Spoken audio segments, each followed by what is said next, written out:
Thunder rolls across a darkened sky as rain pours down on a white columned mansion, its windows boarded up, paint peeling from its once grand facade. Lightning illuminates the overgrown grounds, revealing a rusted gate with blackwood barely visible through layers of rust. July 4th, 1963. While the largest civil rights march in American history descended on Washington, D.C., a forgotten mansion in the Deep South held secrets that could change how we understand American history. As Martin Luther King Jr. delivered his "I Have a Dream" speech to hundreds of thousands, this abandoned house stood silent, its walls holding truths no one was ready to hear. 60 years later, Thomas Fletcher, a former Navy SEAL turned high school history teacher, accidentally purchased this mansion in an online auction. He thought it was just an old cheap house that needed fixing up. But when whispers began to echo from within the walls and old letters appeared beneath the floorboards, Thomas realized this house didn't just need restoration. It needed to be saved from oblivion because the secrets it contained wouldn't only change his family's history, they could shake the foundation of one of America's most powerful intelligence agencies. Chicago, present day. Wind howls between skyscrapers as snow whips across Michigan Avenue. Thomas Fletcher stands at the window of his small apartment, watching the city lights blur through the winter storm. At 45, his face still carries the weathered discipline of his SEAL training, but 15 years of teaching high school history has softened the edges. Behind him, his wife Rebecca scrapes paint from a canvas, frustrated with her latest work. Another rejection letter, she says, tossing an open envelope onto their cluttered dining table. Third gallery this month. Thomas turns from the window. Their apartment is cramped but neat. Bookshelves line the walls filled with history texts and military memoirs. Rebecca's paintings add splashes of color to the otherwise utilitarian space. "We knew it would take time," Thomas says. "Time, yes, but we're running out of space." Rebecca gestures to canvases stacked against the wall. "And your classroom isn't much bigger than our living room." Thomas picks up a framed photo of his parents, both long deceased. His father, a stern-looking Vietnam veteran. His mother, gentle but distant in the image. "Sometimes I wonder what they'd think of all this," he says. "Dad always said Fletchers were meant for bigger things than city apartments." "Did he ever talk about where your family came from before Chicago?" Thomas shakes his head. Just that his parents moved north from somewhere in the South. Said the past was the past, and Fletcher men look forward, not back. Rebecca opens her laptop, scrolls through property listings. "Well, maybe it's time we looked forward too, somewhere with more space away from the city." An hour later, they're still browsing real estate sites when Rebecca clicks on a link for historic property auctions. "Look at these," she says, turning the screen toward Thomas. The web page displays dozens of old houses across the southern states. Victorian mansions with wraparound porches, colonial revivals with towering columns, all of them showing signs of neglect, but hints of former glory. "Some of these are going for less than what we pay in rent for a year," Rebecca says, scrolling through the listings. "We could actually afford one." Thomas leans closer to the screen, his historian's eye drawn to the architectural details. "Most of these would need complete restoration." "So you've rebuilt schools in Afghanistan? I think you can handle some rotten floorboards." Thomas chuckles, but his eyes remain fixed on the screen. Something about these old houses calls to him, tangible pieces of history waiting to be rediscovered. They spend the evening exploring the auction site, making notes on properties within their modest budget. Just before midnight, Thomas clicks on a listing marked simply, "Lot number 47. Historic property requires extensive renovation." The thumbnail image is small and grainy, a large structure partially hidden by overgrown trees, its details obscured by shadow and poor image quality. "This one's interesting," Thomas says, squinting at the screen. "The auction ends tomorrow." "Can you see any more photos?" "No, just this one. Location is Willow Creek, Alabama. Starting bid is incredibly low." Rebecca peers over his shoulder. "Probably because it's falling down. But the price, we could at least put in a maximum bid," Thomas suggests, just to see. The next evening, Thomas sits at their kitchen table, laptop open, heart pounding. The bidding on lot number 47 is coming to a close. He entered their maximum bid, just at the upper limit of what they could afford, but hasn't checked since morning. 30 seconds left, he tells Rebecca, who watches nervously over his shoulder. The screen refreshes automatically. A message appears. Congratulations, you've won lot number 47. They stare at each other in disbelief. We just bought a house, Rebecca whispers. We just bought something, Thomas says, clicking for more details. As the page loads, Thomas feels his stomach drop. The photo enlarges, revealing a massive three-story mansion, its paint-peeling roof, sagging windows boarded shut. It sits on several acres in a town neither of them has ever heard of. The description reads simply, sold as is, structurally compromised. Buyer assumes all liability. Oh my God, Rebecca breathes. Thomas, what did we do? Thomas immediately calls the auction house, trying to explain their mistake, but the representative is unmoved. All sales are final. The contract is binding. Within minutes, he receives an email confirmation. They now own the Blackwood Mansion in Willow Creek, Alabama. 2 weeks later, their belongings packed into a rented moving truck, Thomas and Rebecca leave Chicago behind.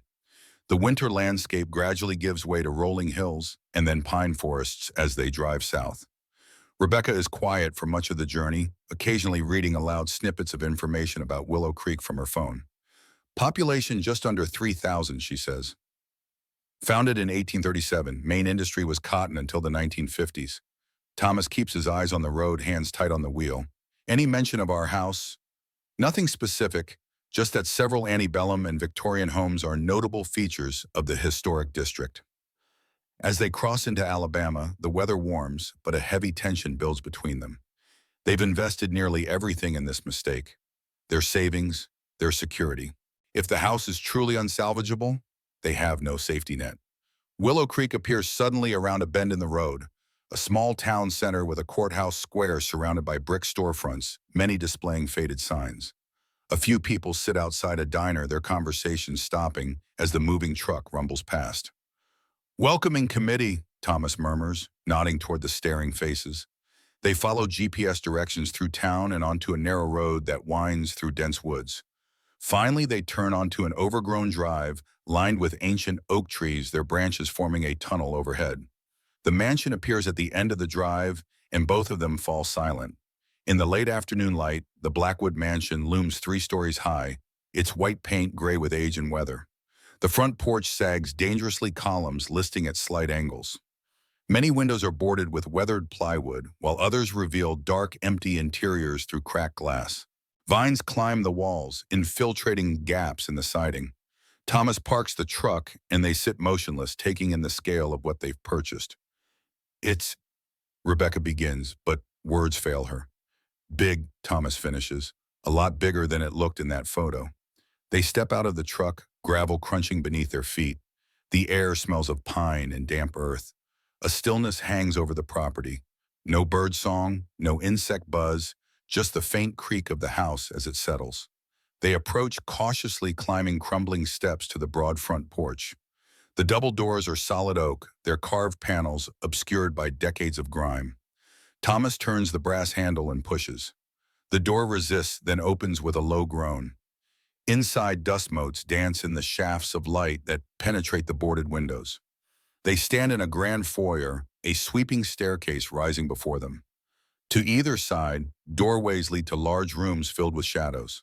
It's like time stopped in here, Rebecca whispers, her voice echoing slightly. Thomas runs a hand along the banister, wiping away dust to reveal finely carved wood beneath. The craftsmanship is incredible. This would have been one of the finest houses in the county when it was built. They move slowly from room to room, a formal parlor with a fireplace large enough to stand in, a dining room with a shattered chandelier on the floor, a library with empty shelves and a single chair overturned in the center. Some of these rooms could be salvageable, Thomas says, tapping a wall to test its soundness. The structure seems solid in places, despite what the auction listing said. Rebecca nods, but her eyes keep darting to dark corners as if expecting to find something or someone interested in watching them. They decide to sleep in the moving truck that first night, unwilling to risk the house's questionable floors. As darkness falls, Thomas builds a small fire in a clearing near the truck, and they sit together looking up at the mansion, silhouetted against the night sky. We should go into town tomorrow, Thomas says. Get supplies, maybe find out more about this place. Did you notice how everyone stared at us like they knew exactly who we were and where we were going? Thomas nods. Small towns, news travels fast. It felt like more than that, Rebecca says, pulling her jacket tighter around her shoulders, like they were expecting us. That night, as they lie in the back of the moving truck, Thomas wakes to a sound he can't immediately identify, a soft, rhythmic creaking. He listens intently, years of military training making his senses sharp even in sleep. The sound comes from the house, like someone slowly climbing the main staircase, one careful step at a time. He tells himself it's just the old wood contracting in the cool night out air, but finds himself holding his breath, listening until the sounds fade. The next morning, they drive into town for supplies. The Willow Creek General Store is housed in a brick building on the main square, its windows displaying a curious mix of modern conveniences and antique curiosities. Inside, an older man looks up from behind the counter as the bell above the door announces their arrival. His weathered face creases into something between a smile and a grimace. "You must be the folks who bought the Blackwood place," he says, not a question, but a statement. Thomas extends his hand. "Thomas Fletcher, this is my wife Rebecca." The man hesitates before shaking Thomas's hand. "Carter, Walter Carter. Store's been in my family since 1920. He studies Thomas with unusual intensity. "Fletcher, you say?"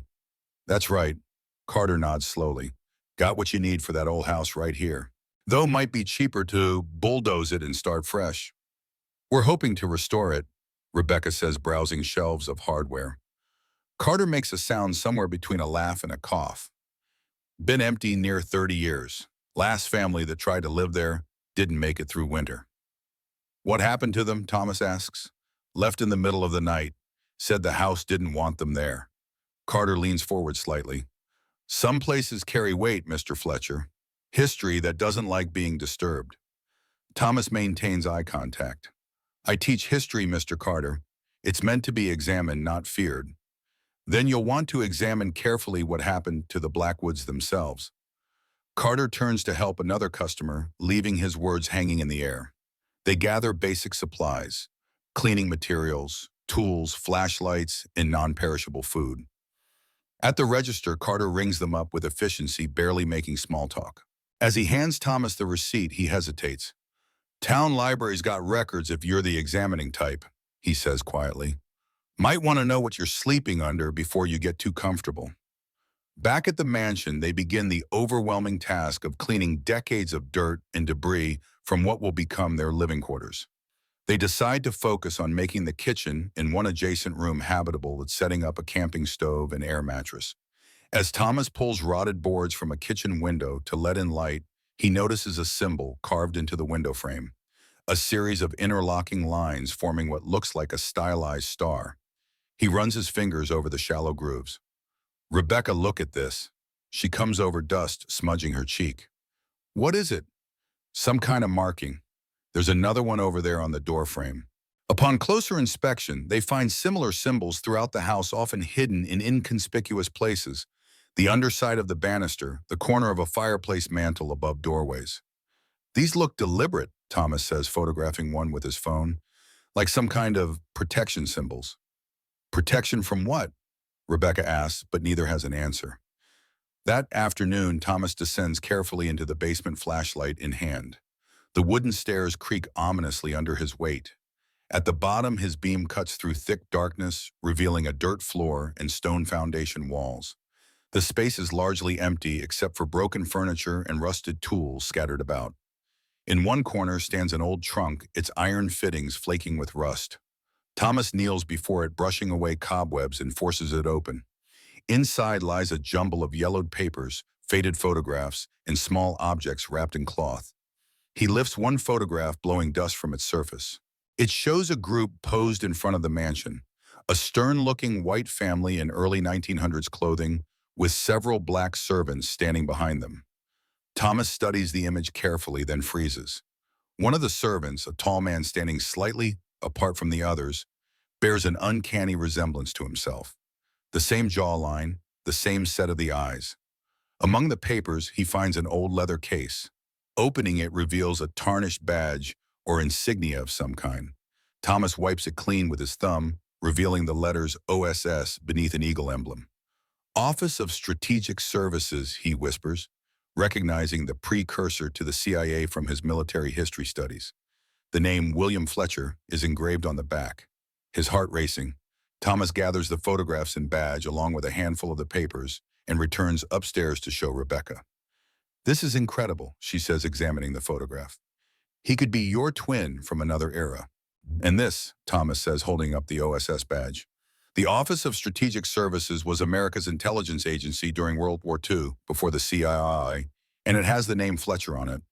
Your family never mentioned any connection to intelligence work." Thomas shakes his head. "Dad never talked about his father much, let alone his grandfather. Just said they moved north during the Great Migration like thousands of other black families. They spread the papers across their makeshift table, property records letters, and what appears to be a partial inventory. Many of the names repeat. Blackwood listed as the owners, and among the servants' names, one that makes Thomas pause. Hannah Fletcher," he reads aloud, "listed as house staff from 1912 to 1945. Rebecca looks up sharply. "The same year the OSS was dissolved." "It could be coincidence," Thomas says, but his voice lacks conviction. "Tomorrow I'm going to the library." That night, as they lie on their air mattress in what was once the mansion's morning room, the house speaks in a language of creaks and sighs. Outside, the wind stirs the ancient oaks, their branches scraping against the roof and walls. "Thomas," Rebecca whispers in the darkness, "do you feel like we're being watched?" He doesn't answer immediately. Since entering the house, he's had the persistent sensation of eyes following his movements, of presence in rooms he just left. "Old houses make people imagine things," he says finally. "I don't think I'm imagining the footsteps upstairs," she replies. "Or the humming I heard while you were in the basement." Thomas turns to face her. "Humming's up again." A woman's voice, soft like a lullaby. "I followed it to the back of the house, but it stopped when I got close." Thomas reaches for her hand in the darkness. "Tomorrow we'll explore more, see if there are broken pipes or animals that could explain the sounds." But as he drifts towards sleep, Thomas can't shake the feeling that the house is somehow awakening around them, stirring from a long dormancy now that they've arrived. The next morning, Thomas leaves Rebecca to continue cleaning and drives into town to visit the Willow Creek Public Library.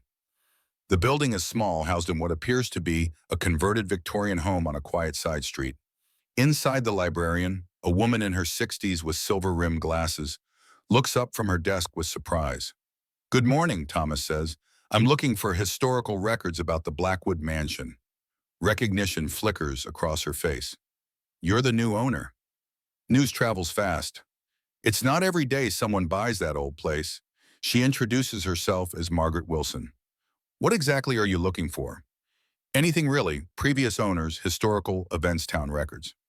She leads him to a small room at the back labeled Local History Collection. And the inside filing cabinets and bookshelves line the walls, and a microfilm reader sits on a desk in the center. "The Blackwood family papers are there." She points to a cabinet. County records on microfilm, town newspapers on those shelves. Thomas thanks her and begins methodically working through the materials. He starts with the county records tracking the property's ownership history. The Blackwood family purchased the land in 1865, immediately after the Civil War. Construction began in 1868, completed in 1870. The family owned cotton fields and a textile mill in the county. Moving to the family papers, Thomas finds correspondence, business records, and photographs spanning nearly a century. The Blackwoods were prominent in local society and politics with connections to state government. One file contains newspaper clippings from the 1940s. Thomas spreads them carefully on the desk, scanning headlines until one catches his eye. "Local family contributes to war effort," dated 1943. The article mentions the Blackwood family opening their home to government officials supporting coastal defense initiatives. Another clipping from 1945 reports the sudden death of Harold Blackwood, the family patriarch, from heart failure, followed by his wife Eleanor's decision to relocate to Boston with their children. Thomas pulls out his phone and searches for information about OSS operations in Alabama during World War II. Most results are general histories, but one academic paper mentions coastal monitoring stations established to track German U-boat activity in the Gulf of Mexico. He's making notes when Margaret appears in the doorway. "Finding what you need?" she asks. "Some," Thomas replies. "I'm trying to understand the connection between the Blackwood Mansion and the OSS during World War II." Margaret's expression shifts subtly. The Office of Strategic Services. Why would you think there's a connection? Thomas considers how much to reveal, then decides on honesty. I found an OSS badge in the house with the name Fletcher on it, possibly my ancestor. Margaret closes the door and speaks more quietly. You should talk to Dr. Eleanor Wright at the State University. She's researched intelligence operations in this region during the war. She writes a name and number on a slip of paper. Tell her I sent you. Before leaving, Thomas asks about cemetery records, hoping to locate graves of former servants or staff from the mansion. Most white families are in the town cemetery, Margaret explains, but black residents were usually buried on private land, often on the plantations where they worked. Would those records exist? She shakes her head, not officially. Family Bibles sometimes kept those names, or church records. But for the Blackwood property specifically, she hesitates. You might want to examine your own land carefully. Back at the mansion, Thomas finds Rebecca in what was once the library, attempting to clean years of grime from the windows. Sunlight now streams in, illuminating built-in bookshelves and a massive stone fireplace. This room has potential, she says as he enters. Good bones, as they say. Thomas shows her his findings, spreading photocopied documents across a drop cloth on the floor. The Blackwoods were prominent cotton plantation owners, he explains. But during World War II, they supposedly allowed their home to be used for coastal defense initiatives, which could be code for intelligence work. And your OSS badge? Still a mystery. I need to contact this historian who specializes in wartime intelligence operations in the region. Rebecca sits back on her heels. While you were gone, I found something too. She leads him outside around to the back of the property where the landscaping gives way to woods. About 100 yards from the house, partially hidden by undergrowth, stands a small iron fence enclosing what appears to be a cemetery. Thomas pushes aside vines and brambles to reveal several weathered headstones leaning at angles. Most are simple markers, names worn by time and elements.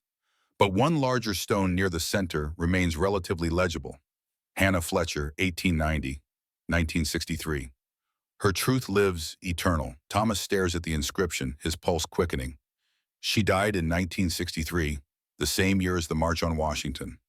There's more, Rebecca says, pointing to another stone nearby. William Fletcher, 1910-1980. They spend the next hour carefully clearing vegetation from the small cemetery, revealing 24 graves in total, most dating from the early 1900s through the 1960s. These weren't just servants, Thomas says, studying the arrangement. This is a family plot. Generations of Fletchers lived and died on this property. As the sun begins to set, they walk back toward the mansion. Thomas stops, suddenly seeing the structure from a new perspective. Not just as an old house they accidentally purchased, but as a place deeply connected to his own blood.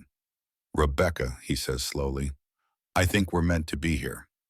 That evening, Thomas calls Dr. Eleanor Wright, explaining his discovery of the OSS badge and his family connection to the property. She agrees to meet with him the following day at her university office 2 hours away. After dinner, simple sandwiches eaten by lantern light, they continue exploring the mansion's first floor. In what appears to have been a music room, they find a piano, its keys warped and yellowed. When Rebecca presses one experimentally, it produces a hollow thunk rather than a note. As they move through the connecting rooms, Thomas notices something odd about the dimensions. The exterior wall of the library seems thicker than it should be, given the layout of adjacent rooms.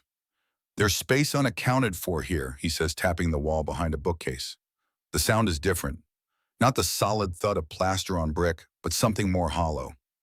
A hidden room, Rebecca suggests. Maybe. Many of these old houses had concealed spaces, storage safe rooms, sometimes hiding places for valuables. They examine the bookcase carefully, looking for a mechanism or trigger. It appears built into the wall, its shelves covered in decades of dust. Thomas runs his fingers along the molding, feeling for inconsistencies. Here, he says, finding a small knot in the wood that gives slightly under pressure. When he pushes it, something clicks inside the wall, and the bookcase shifts slightly. Together, they pull the heavy case forward, revealing a narrow door behind it. The wood is plain, unmarked, except for one of the strange protective symbols carved near the handle. Should we open it? Rebecca asks, a hint of trepidation in her voice. Thomas nods, turning the handle. The door resists, then opens with a groan of disused hinges. Their flashlight beams cut into darkness, revealing a small room, perhaps 8 by 10 feet. Unlike the rest of the house, this space shows no sign of decay or neglect, as if sealed away and preserved. Inside, they find what appears to be a radio room. A large transceiver sits on a desk against one wall, its dials and gauges covered in a fine layer of dust, but otherwise intact. Maps of the Gulf Coast are pinned to another wall with markings and notations in faded ink. A filing cabinet stands in one corner and a narrow cot in another. This is definitely OSS, Thomas says, examining the equipment. A listening post probably monitoring German U-boat activity during the war. Rebecca opens the filing cabinet, finding it mostly empty except for a few folders with official-looking stamps. These are classified documents, she says, showing Thomas the markings. Or they were anyway.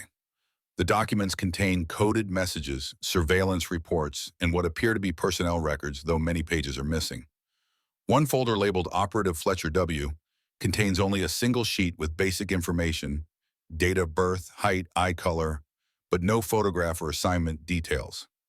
William Fletcher was an OSS operative, Thomas says, his voice hushed with realization, working right here in this house. But the most disturbing discovery comes when Rebecca moves the cot away from the wall, revealing a set of iron rings bolted to the floor. Are those, she begins. Restraints, Thomas confirms grimly. Someone was held prisoner in here. They continue searching the room, finding more evidence of its dual purpose as both intelligence post and confinement space. A logbook contains entries in multiple handwritings, most in a code they cannot decipher. But one page near the end, written in clear English, sends a chill through Thomas as he reads it aloud. Subject continues to deny involvement despite evidence. Blackwood insists on harsher methods. Fletcher objects. Situation becoming untenable. As they prepare to leave the hidden room, Thomas's flashlight catches something scratched into the wall behind the desk. Not a protection symbol this time, but a message. The truth lies deeper. The next morning dawns with a heavy mist shrouding the Blackwood estate, giving the mansion an ethereal quality as it looms against the pale sky. Thomas sits on the porch steps examining the OSS badge, once more tracing the engraved name with his thumb. The weight of his discovery presses on him, not just a family connection to this place, but potentially to one of America's most secretive wartime operations. 2 hours later, Thomas drives through the gates of the State University, a sprawling campus with modern buildings interspersed among classical brick structures. The history department occupies the top floor of an older building, its hallways lined with framed maps and photographs documenting the region's past. Eleanor Wright's office door stands open. She's a black woman in her early 60s with close-cropped silver hair and penetrating eyes that assess Thomas as he introduces himself. Her bookshelves overflow with volumes on military history, intelligence operations, and civil rights, an academic arsenal built over decades of scholarship. Dr. Wright examines the OSS badge, carefully turning it over in her hands. The Office of Strategic Services operated from 1942 to 1945, precursor to the CIA. I've studied their Gulf Coast operations extensively, but the Blackwood property never appeared in any official records I've seen. She opens her laptop, tapping in a series of passwords to access a database. William Fletcher, let me check something. Her fingers move deftly across the keyboard. She pauses, reading intently. There were approximately 100 black operatives who served in the OSS during World War II, though their contributions have been historically underrecognized. Most records remain classified until the 1990s, and many still are. Thomas leans forward. You think my grandfather's father was one of them? It's possible. The OSS was surprisingly progressive for its time. They recruited based on capability rather than color. The Director General Donovan famously said he'd put a Harvard man and a convicted safecracker on the same team if it helped defeat the Axis. She turns the screen toward Thomas. On it, a declassified memorandum from 1943 references Operation Beachhead, monitoring German U-boat activity along the Gulf Coast. U-boats were a serious threat. They sank nearly 500 vessels in U.S. coastal waters, some within sight of shore. There were even incidents of Nazi saboteurs landing on American beaches. And the OSS was watching for them, and precisely, they established numerous listening posts and surveillance stations, particularly in areas with strategic importance. Thomas considers this fitting pieces together. The Blackwood mansion is 15 miles inland, but sits on high ground. Perfect vantage point for the coast. And the Blackwoods themselves. What do you know about them? Cotton plantation owners, prominent in local society. Harold Blackwood died suddenly in 1945, and his widow relocated the family to Boston. Dr. Wright's expression shifts subtly. During the war, the OSS wasn't just watching for external threats. They were also monitoring domestic ones, Americans with Axis sympathies or business connections. The implication hangs in the air. You think the Blackwoods were Nazi sympathizers? I couldn't say specifically about the Blackwoods, but there were prominent Southern families with German business ties, cotton exports mainly. Some maintained those relationships even after America entered the war. Thomas produces the photograph from the basement trunk pointing to the man who resembles him. This is William Fletcher, I believe, standing with the Blackwood family around 1940. Dr. Wright studies the image. So he was positioned as a servant in the household, but potentially gathering intelligence. And Hannah Fletcher, possibly his mother, worked there from 1912 to 1945. A perfect deep cover operation. Who pays attention to the household staff? They're practically invisible yet present for every conversation, every meeting. Thomas describes the hidden radio room they discovered with its Gulf Coast maps and restraint rings. Dr. Wright's eyebrows rise. That's extraordinary. OSS did conduct field interrogations when necessary, but holding American citizens on American soil would have been highly irregular, potentially illegal without proper authorization. What happened to operations like these after the war ended? Most were dismantled. The OSS was dissolved in September 1945, its functions distributed to other agencies until the CIA was formally established in 1947. Many operatives transitioned to civilian life. Others joined the new intelligence structures. Before Thomas leaves, Dr. Wright promises to inquire discreetly with colleagues who might have access to still classified materials. Be careful with what you find, Mr. Fletcher. Some secrets stay buried for a reason, not just to protect government interests, but sometimes to protect the people who served. The next morning dawns with a heavy mist shrouding the Blackwood estate, giving the mansion an ethereal quality as it looms against the pale sky. Thomas sits on the porch steps, examining the OSS badge, once more tracing the engraved name with his thumb.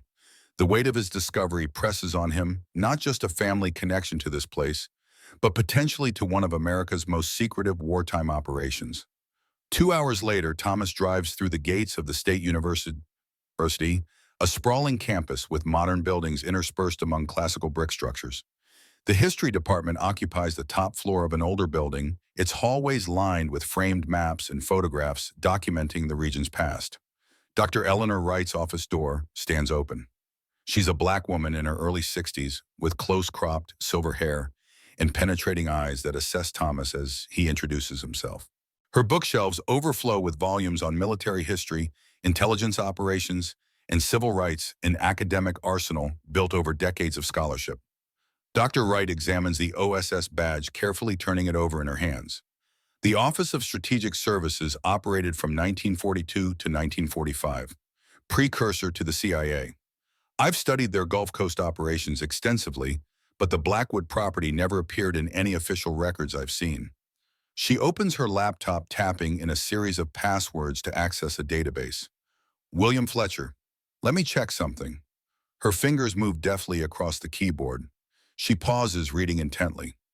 There were approximately 100 Black operatives who served in the OSS during World War II, though their contributions have been historically under-recognized.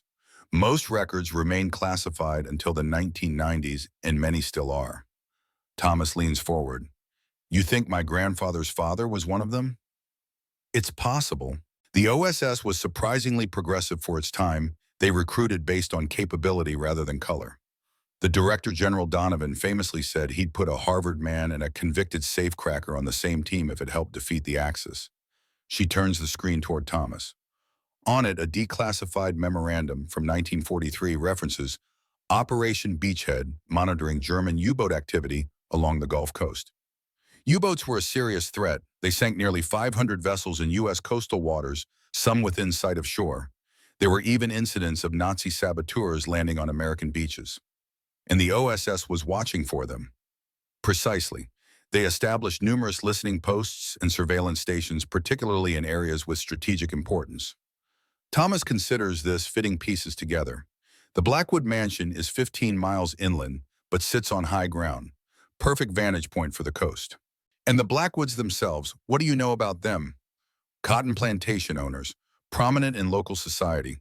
Harold Blackwood died suddenly in 1945, and his widow relocated the family to Boston. DeWright's expression shifts subtly. During the war, the OSS wasn't just watching for external threats. They were also monitoring domestic ones, Americans with Axis sympathies or business connections. The implication hangs in the air. You think the Blackwoods were Nazi sympathizers? I couldn't say specifically about the Blackwoods, but there were prominent Southern families with German business ties, cotton exports mainly. Some maintained those relationships even after America entered the war. Thomas produces the photograph from the basement trunk, pointing to the man who resembles him.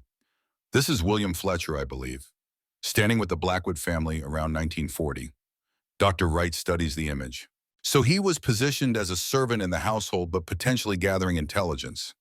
And Hannah Fletcher, possibly his mother, worked there from 1912 to 1945. A perfect deep cover operation. Who pays attention to the household staff? They are practically invisible, yet present for every conversation, every meeting. Thomas describes the hidden radio room they discovered with its Gulf Coast maps and restraint rings. DeWright's eyebrows rise. That's extraordinary. OSS did conduct field interrogations when necessary, but holding American citizens on American soil would have been highly irregular, potentially illegal without proper authorization. What happened to operations like these after the war ended? Most were dismantled. The OSS was dissolved in September 1945, its functions distributed to other agencies until the CIA was formally established in 1947. Many operatives transitioned to civilian life, others joined the new intelligence structures. Before Thomas leaves, Dr. Wright promises to inquire discreetly with colleagues who might have access to still classified materials. Be careful with what you find, Mr. Fletcher. Some secrets stay buried for a reason, not just to protect government interests, but sometimes to protect the people who served. The drive back to Willow Creek gives Thomas time to process this information. The late afternoon sun slants through pine forests as he considers the implications. If William Fletcher was an OSS operative monitoring the Blackwood family for Axis sympathies, he would have been engaged in dangerous work, a black man spying on powerful white landowners in the Deep South during the 1940s. One misstep could have meant his death.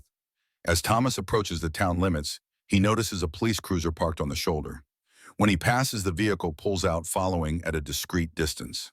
Thomas watches in his rearview mirror as the cruiser maintains the same gap for several miles, then finally turns off on a side road just before he reaches the mansion's drive.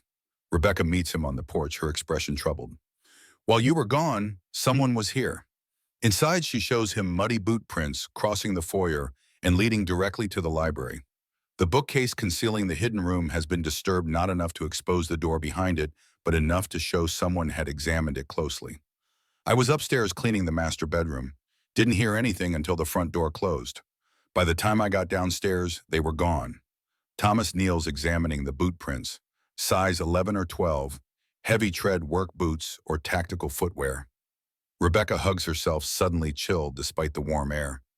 Thomas, I don't think we're welcome here. Or someone's worried about what we might find. That evening, they secure the house as best they can, placing a chair wedged under the front doorknob. Thomas retrieves a hunting knife from his duffel bag, placing it on the floor beside their air mattress. Just precautionary, he assures Rebecca, though his SEAL training has heightened his threat assessment. Someone entered their house uninvited and made directly for the hidden room, not random vandalism, but targeted interest. Sleep comes fitfully. Around 2 a.m., Thomas jerks awake, instantly alert. A vehicle has pulled into their drive, its headlights extinguished. He moves silently to the window, peering through a gap in the boards. A dark SUV sits approximately 50 yards from the house, its outline barely visible in the moonlight. After several minutes, it backs out slowly, lights still off, and disappears down the drive. The next morning brings no answers but more questions. While examining the exterior of the mansion, Thomas discovers fresh footprints circling the foundation. Someone methodically inspecting the house from all sides, paying particular attention to the basement windows. We need to know exactly what we're dealing with. Thomas tells Rebecca over a breakfast of instant coffee and protein bars. I'm going back to the library, then checking county property records. At the Willow Creek Library, Thomas digs deeper into the Blackwood family history. The archives reveal that Harold Blackwood traveled to Germany several times between 1936 and 1939, ostensibly for business purposes, establishing cotton export agreements. Photographs show him at social functions in Berlin, including one where he appears in the background of a reception attended by Nazi officials. More telling is a series of banking records showing substantial transfers from German firms to Blackwood textile mills throughout 1940 and early 1941, continuing even after restrictions on such transactions had been implemented as tensions escalated toward war. The most damning document is a surveillance report from 1942, apparently misfiled among mundane town records. It notes unusual radio activity from the Blackwood property and multiple nocturnal maritime movements near their private dock on the coast, a secondary property Thomas hadn't known about until now. At the county records office, Thomas discovers the Blackwoods still own that coastal property, a small parcel with a boathouse and dock, now listed under a family trust managed by James Blackwood, Harold's son. The same name appears on the deed to several commercial properties in town, including the building that houses the sheriff's department. Thomas is making notes when his phone rings an unknown number. He answers cautiously. Der Wright's voice comes through, speaking rapidly and quietly. Mr. Fletcher, I've found something you need to see. A classified intelligence assessment from 1943 regarding German naval operations in the Gulf. I can't discuss it on the phone, Deschamps. Are you able to return to campus tomorrow? Thomas agrees, then asks if she's mentioned their conversations to anyone else. Only my department chair, who helped me access certain restricted archives. Why, just being cautious. I think someone's been watching the house. A pause. That's concerning. Perhaps you should consider. The call drops suddenly. Thomas tries to reconnect, but it goes straight to voicemail. When Thomas returns to the mansion, he finds Rebecca on the front porch, talking with an elderly black woman he doesn't recognize. She must be in her 90s, frail but straight-backed, leaning on a wooden cane carved with intricate patterns. Thomas, this is Martha Johnson. She walked all the way from town to see us. Martha's eyes, milky with cataracts but still alert, fix on Thomas with uncanny intensity. You have her eyes, she says, her voice surprisingly strong. Hannah's eyes. I knew you'd come back someday. Inside, seated in the parlor on folding chairs Thomas brought from the truck, Martha explains that she was a young kitchen maid at the Blackwood mansion in the 1940s. Hannah Fletcher ran this household, though the Blackwoods would never admit it. Nothing happened here without her knowing. She taught me everything: how to move quietly, how to listen, how to remember.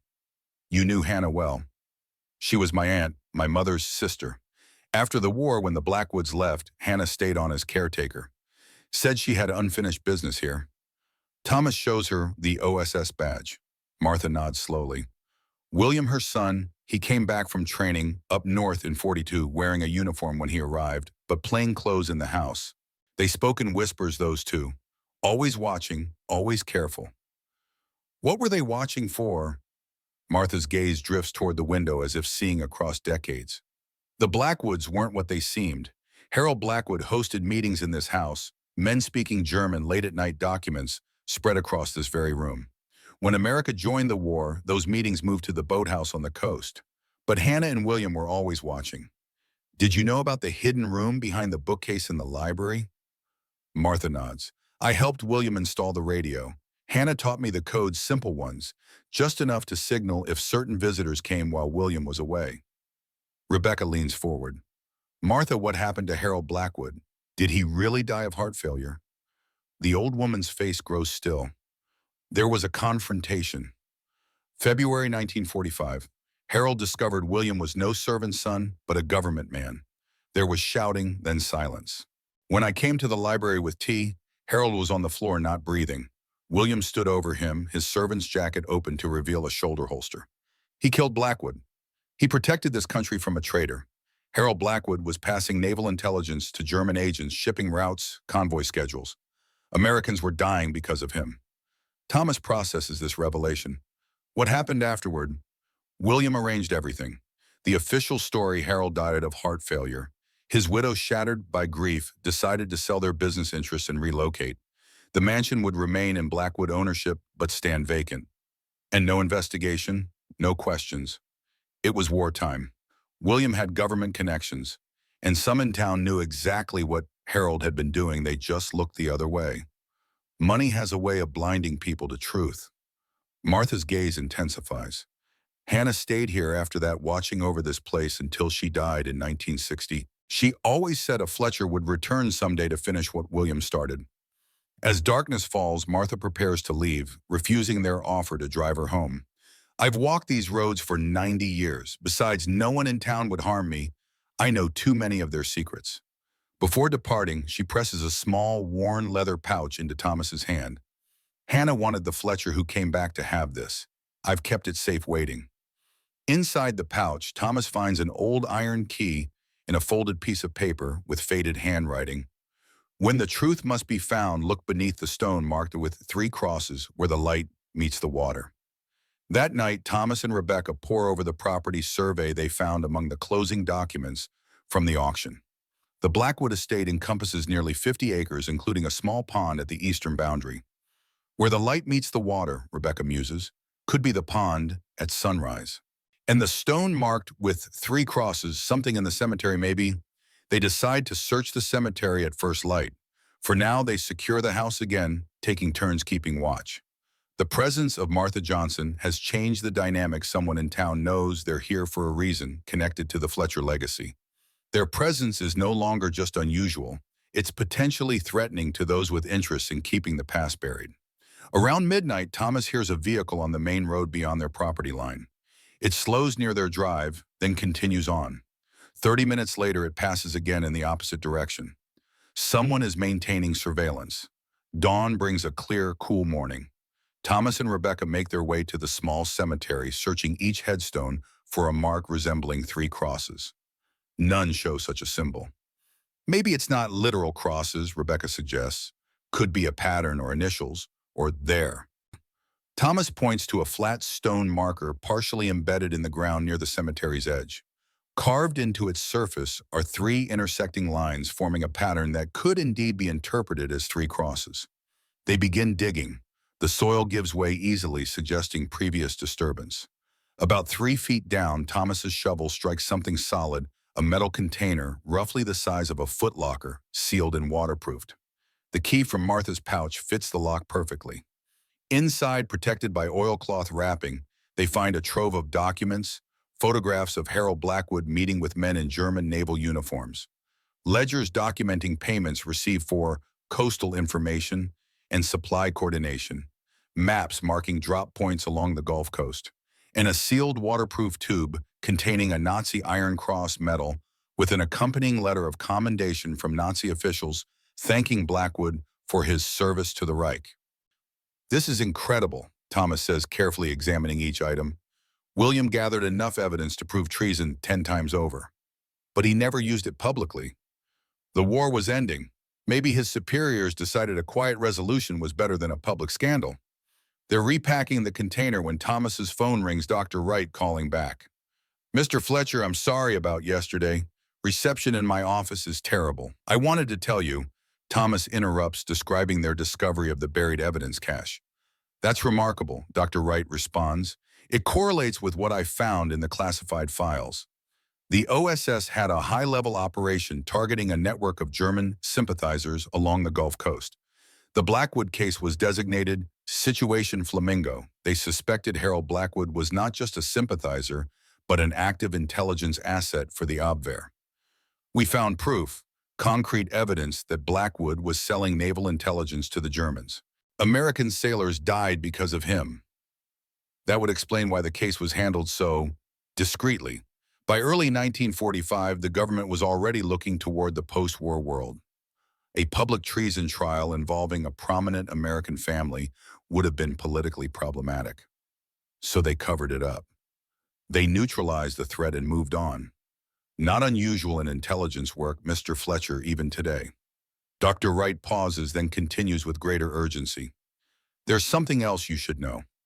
After we spoke, I received a call from someone claiming to be from the FBI's Historical Review Division, asking about my research into OSS Gulf operations. They specifically mentioned the Blackwood property.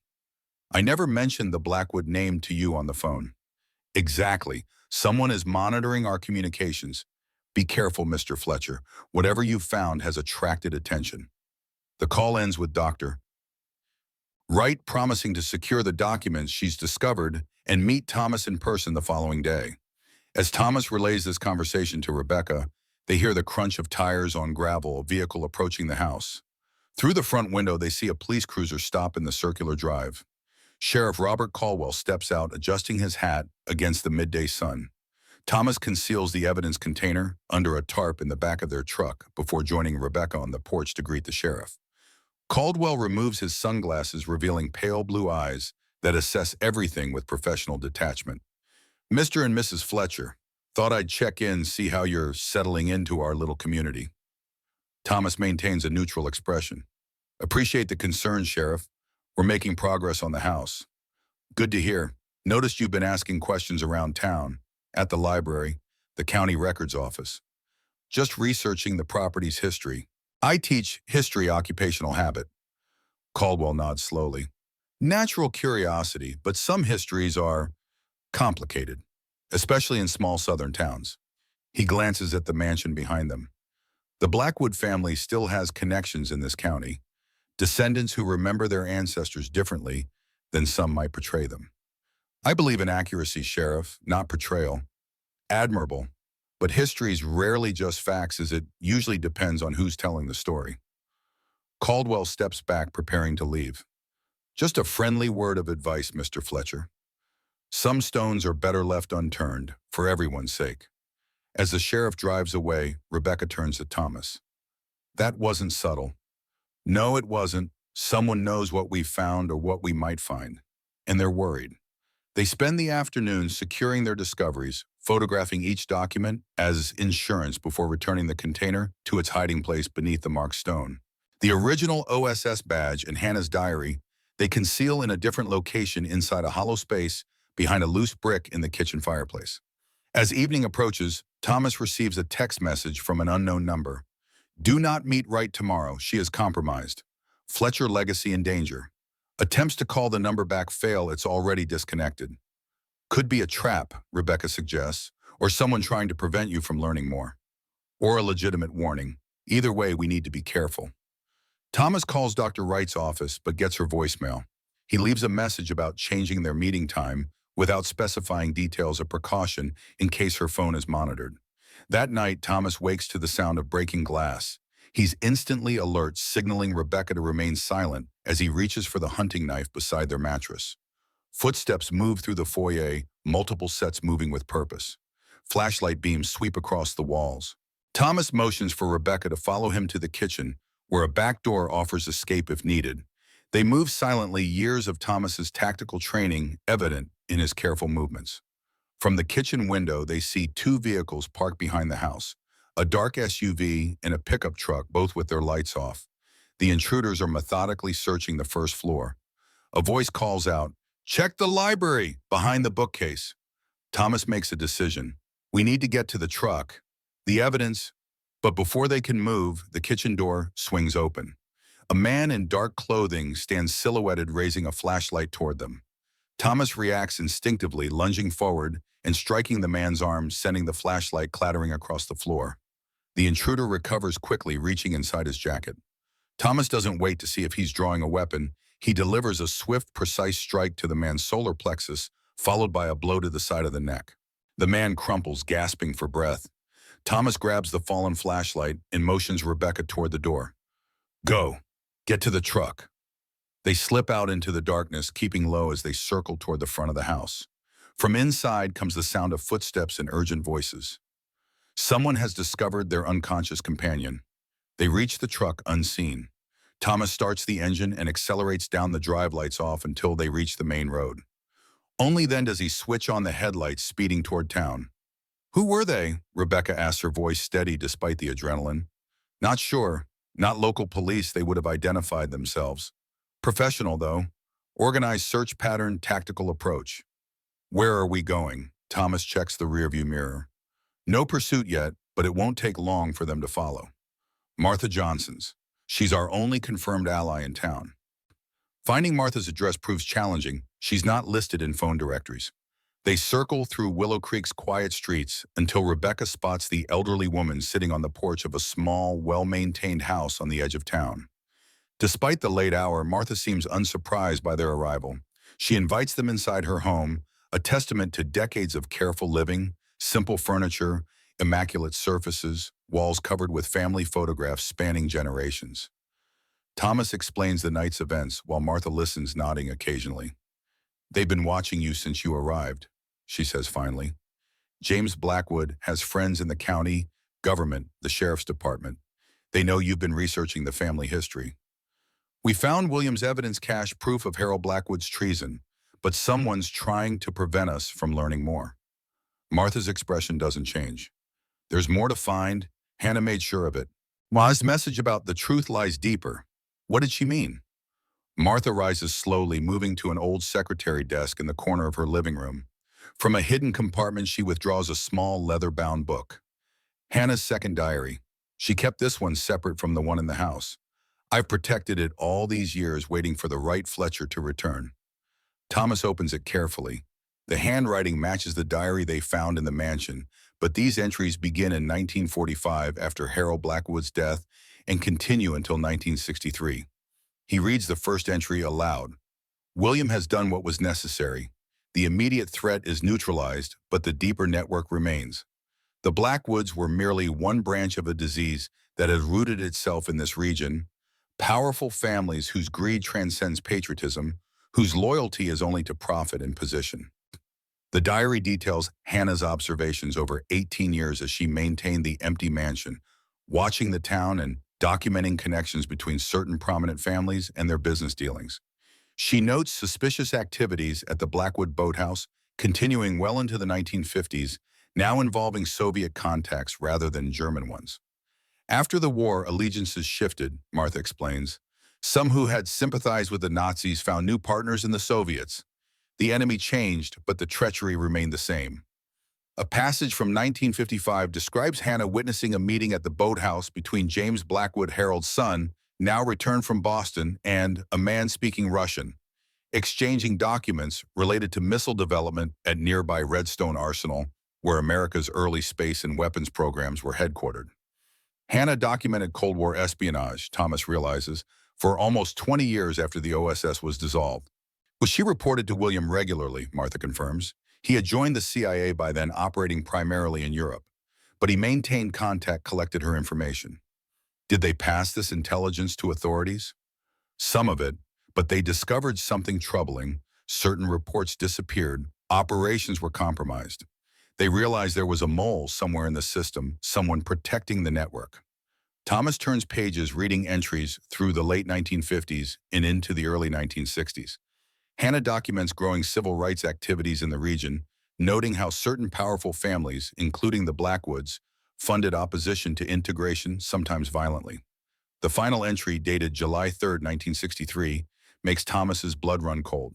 "Tomorrow, thousands march in Washington for freedom, while James Blackwood hosts another meeting at the boathouse. Their resistance is not merely to social change, they actively work against this nation's security. The evidence I've gathered over decades reveals not isolated incidents of treachery, but a coordinated effort spanning generations. I've secured the final proof in the place only a Fletcher would think to look. When the time is right, when America is ready to face this truth, my blood will return to complete what William and I began."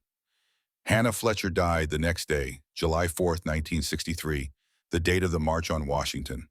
"How did she die?" Thomas asked quietly. "Heart failure officially," Martha replies, her tone making clear her disbelief. "She was 73 but healthy, active. The timing was suspicious." "And this final proof she secured, any idea what it was or where she hid it?" Martha shakes her head. "She never told me. Said it was safer if I didn't know. But she believed someday a Fletcher would return who would understand where to look." A sound outside interrupts their conversation, a vehicle passing slowly, its headlights sweeping across the front windows. "We should move your truck," Martha suggests. "The garage and back. They'll be searching for you." Once the truck is concealed, they continue reviewing Hannah's diary. The entries paint a disturbing picture, a network of influential families across the Gulf Coast region engaged in espionage activities spanning World War II and the Cold War, using their legitimate businesses as cover, while selling American secrets first to Germany, then to the Soviet Union. This is bigger than just the Blackwoods, Thomas says. Hannah uncovered a multi-generational conspiracy and documented it meticulously, Rebecca adds, names, dates, locations. Which is why they're so desperate to stop you, Martha confirms. James Blackwood is in his 80s now, but his grandson Daniel runs the family businesses. They've maintained their connections, political, financial, legal. They protect each other. Thomas considers their options. We need to get this information to federal authorities, not local, not even state. This is espionage, potentially treason. You'll need more than Hannah's diary, Martha cautions. They'll dismiss it as the ramblings of an old black woman with a grudge against her former employers. The evidence cache we found provides corroboration for the World War II activities. But for the Cold War allegations, we need Hannah's final proof, whatever that may be. And we need to find it before Blackwood's people do, Rebecca adds. They spend the rest of the night at Martha's house reviewing the diary for clues about the location of Hannah's hidden evidence. By dawn, Thomas has developed a theory. Hannah mentions the boathouse repeatedly. It seems to be the center of their clandestine activities from the 1940s through the 1960s. What if that's where she hid the proof? On Blackwood property, Rebecca questions. Seems risky. The perfect hiding place is often in plain sight, Thomas counters. Hannah worked for the Blackwoods for decades. She would have known every inch of their properties, including places they overlooked. Martha nods slowly. The boathouse has been there since the 1920s, underground storage area for boats during hurricane season. Hannah would have cleaned it regularly as part of her duties. They decide to investigate the boathouse, but cautiously. The coastal property is still owned by the Blackwood Family Trust, and after the previous night's intrusion, they'll be watching for Thomas and Rebecca. Martha provides directions to the coastal property, a secluded parcel about 10 miles south of town, accessible by a private road through pine forests. The boathouse sits on a small inlet connected to the Gulf, offering protected docking and direct access to open water. Be careful, Martha warns as they prepare to leave. Daniel Blackwood is not his grandfather. Harold was cold, calculating. Daniel is volatile, unpredictable. Thomas checks his phone, 3 missed calls from Dr. Wright.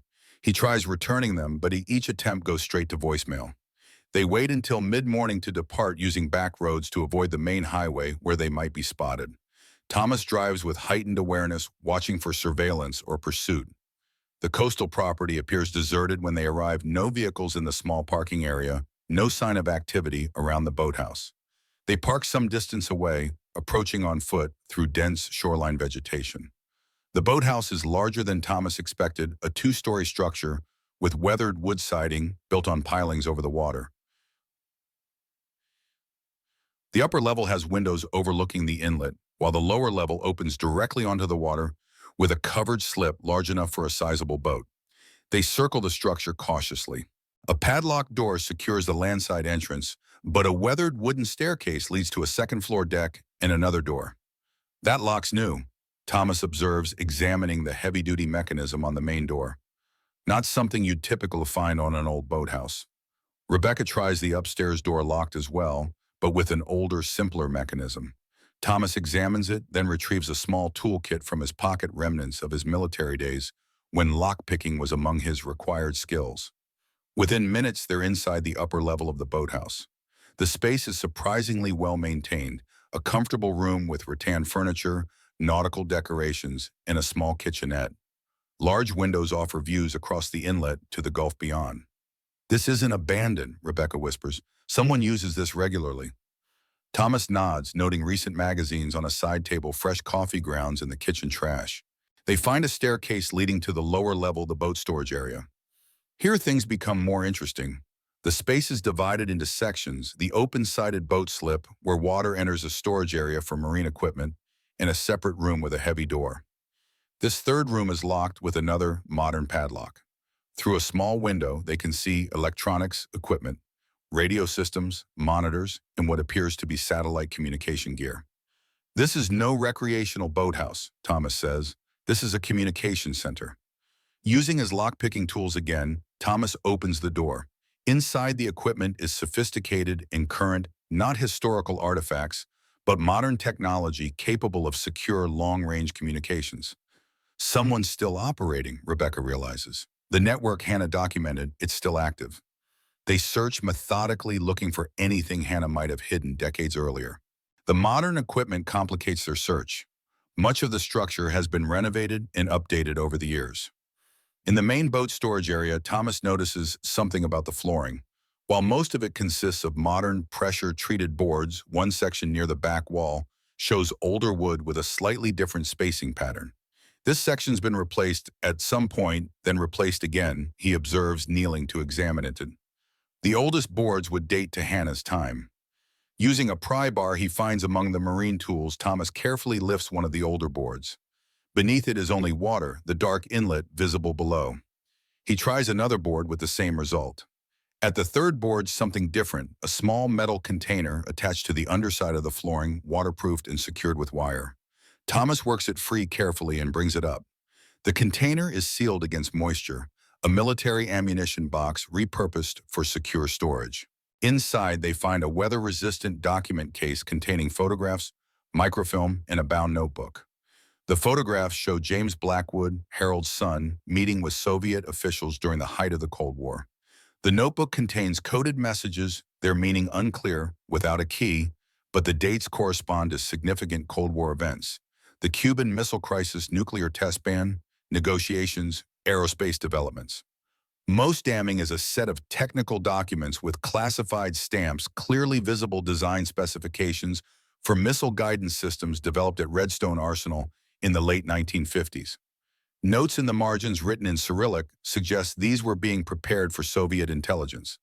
Hannah found proof that the espionage continued into the next generation. Thomas says, James Blackwood took over his father's treasonous activities, shifting from Nazi Germany to the Soviet Union as the geopolitical situation changed. They're carefully repacking the container when a boat engine sounds in the distance, growing louder. Thomas moves to the window. A sleek speedboat approaches the boathouse, two men visible aboard. One is young, perhaps in his 30s, with the confident bearing of wealth and privilege. The other is older, his posture military straight, despite his age. "We need to go," Thomas says urgently. "Now." They secure the container in Rebecca's backpack and move toward the stairs. Before they reach them, the boat pulls into the covered slip below its engine, cutting to silence. Voices carry through the open structure, the younger man issuing instructions about bringing equipment inside, checking the communications room. Footsteps sound on the external stairs leading to the upper level. Thomas assesses their options quickly. The staircase they used earlier is their only viable exit, but it would take them directly past the approaching men. "The water," he whispers, pointing to a side window overlooking the inlet. "It's our only chance." Rebecca nods, understanding immediately. They move to the window, opening it silently. Below is a narrow walkway alongside the structure, then a 6-foot drop to the water. As the footsteps reach the upper-level door, Thomas and Rebecca slip through the window onto the walkway. They ease themselves into the water just as voices enters the boathouse above them. Swimming silently beneath the structure, they emerge on the opposite side from where the boat docked. They keep close to the pilings, using them as cover while working their way towards shore. Behind them, a shout indicates their presence has been discovered, perhaps wet footprints on the floor or the disturbed boards where they retrieved Hannah's container. They reach the shoreline and sprint for the tree line, the sound of pursuit growing behind them. Thomas leads them through dense vegetation, following a different route than their approach path. They reach their truck undetected and drive away quickly, avoiding the main road back to town. Thomas takes a circuitous route, ensuring they aren't followed before finally heading toward Martha's house. "We need to get this evidence to federal authorities immediately," Thomas says, glancing at the container now secured in Rebecca's lap. This isn't just historical espionage. If that communications equipment is still active, they're still operating. But who do we trust? If Hannah and William were right about a mole in the system, we can't just walk into the nearest FBI office. Thomas considers this problem as they drive. Dr. Wright mentioned a historical review division within the CIA. We start their official channels, but with caution. At Martha's house, they find the front door ajar, unusual for the meticulous elderly woman. Thomas approaches cautiously, signaling Rebecca to stay back. Inside, furniture has been overturned, drawers emptied onto the floor. Martha sits in her kitchen, a cold compress held to her forehead, blood staining her white hair. She looks up as Thomas enters, her expression grim but composed. "They came looking for you," she says simply. "Three men, very direct in their questions." Thomas examines her injury, a nasty cut above her eye, but not deep enough to require stitches. "Did they identify themselves, police, federal agents?" "They wore no uniforms, showed no badges. One called another Mr. Blackwood, the youngest one, well-dressed, expensive watch. He did most of the talking." "Daniel Blackwood," Thomas says, "the grandson." Martha nods. "They wanted Hannah's diary. I told them I'd given it to you already. They weren't pleased." "We need to get you somewhere safe," Rebecca says, joining them in the kitchen. "They might come back." "I've lived 93 years in this town," Martha replies with quiet dignity. "I'm not running now. Besides, they won't harm me further. Too many questions.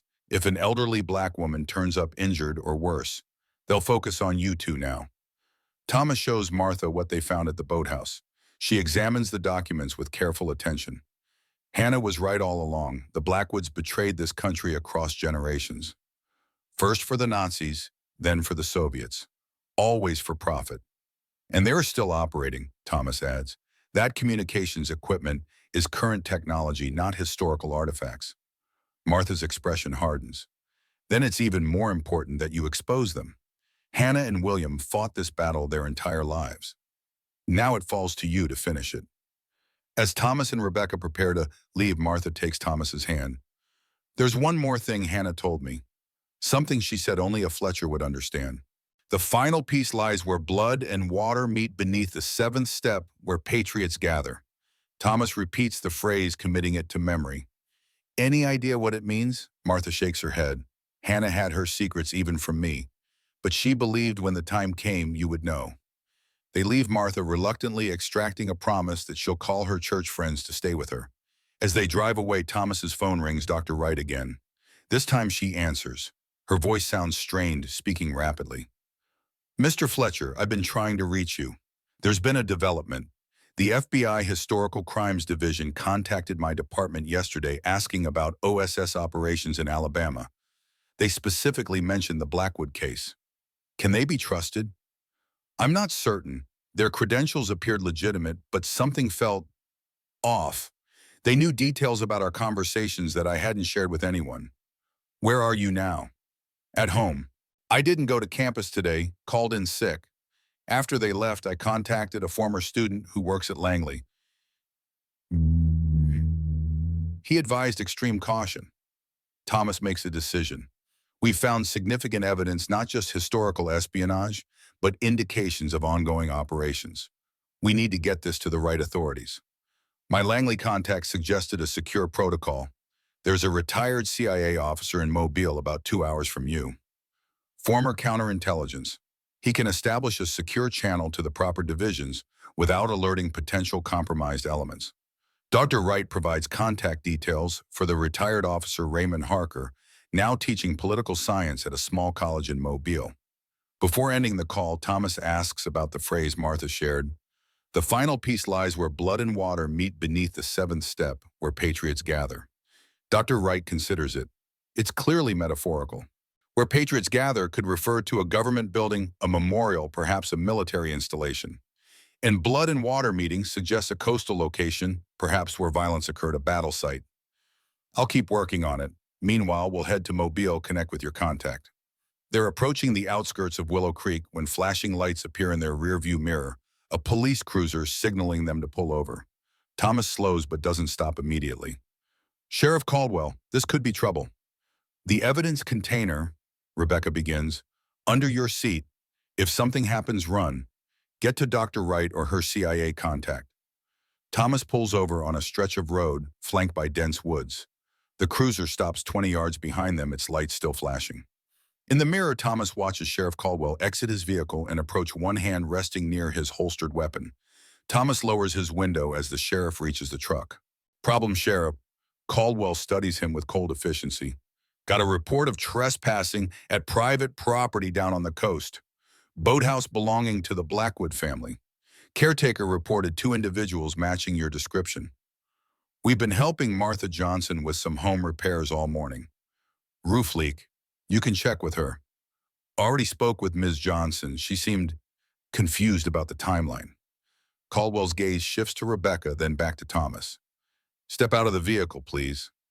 Thomas exits slowly, hands visible. Is there a formal complaint, sheriff arrest warrant? Just need to sort a few things out. Daniel Blackwood is a prominent citizen in this county, takes trespassing on his family property seriously. I understand, but if there's no warrant, Mr. Fletcher, in small towns like this, we handle things directly, man to man. Caldwell's hand still rests near his weapon. Now I'm going to need to search your vehicle for stolen property. You have a warrant for that search. Caldwell's expression hardens. You're not from around here, so I'll explain something. This county has operated a certain way for generations. Certain families, certain arrangements. System works for those who understand it, and those who don't find life very difficult. The sheriff takes a step closer. Whatever you think you've found, whatever crusade you're on, it won't end well. These waters run deeper than you know.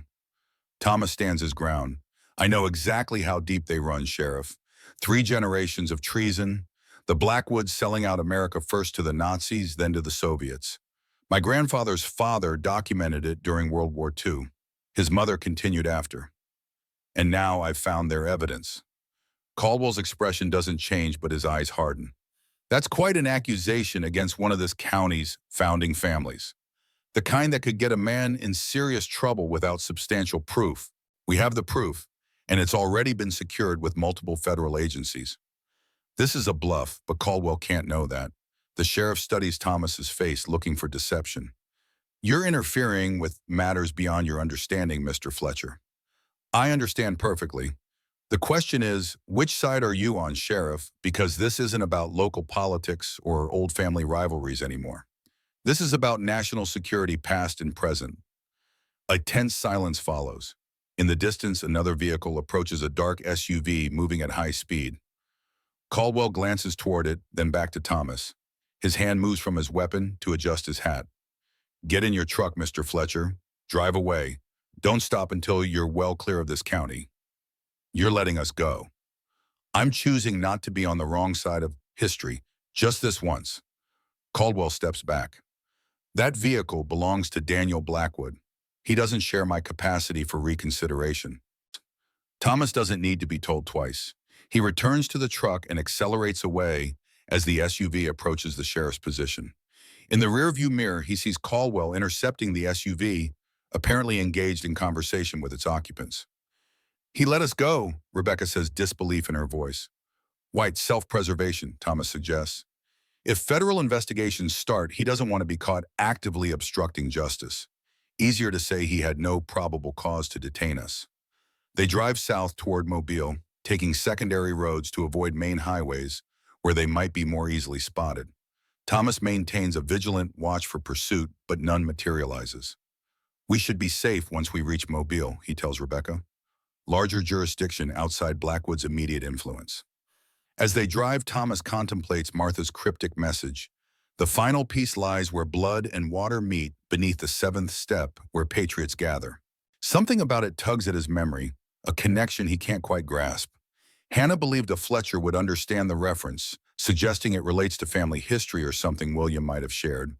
They're halfway to Mobile when understanding strikes him. Fort Morgan, he says suddenly, the Civil War fort guarding Mobile Bay, where patriots gather. It's a historic military installation, and blood and water meeting the Battle of Mobile Bay was one of the most significant naval engagements of the Civil War. What about the 7th step? There's a staircase in the fort leading to the artillery platform. I visited there once on a school field trip. Dad was unusually interested in it, insisted on counting the steps. You think Hannah hid something there in a public historical site? It would be genius, protected by park services, regularly maintained yet accessible, and it would have significance to the Fletcher family specifically. Thomas makes a course adjustment, heading toward Fort Morgan on the eastern shore of Mobile Bay. The historic fortification dates to 1834, constructed to defend the bay after the War of 1812. During the Civil War, it was the site of Admiral Farragut's famous order, "Damn the torpedoes, full speed ahead." They arrive in late afternoon.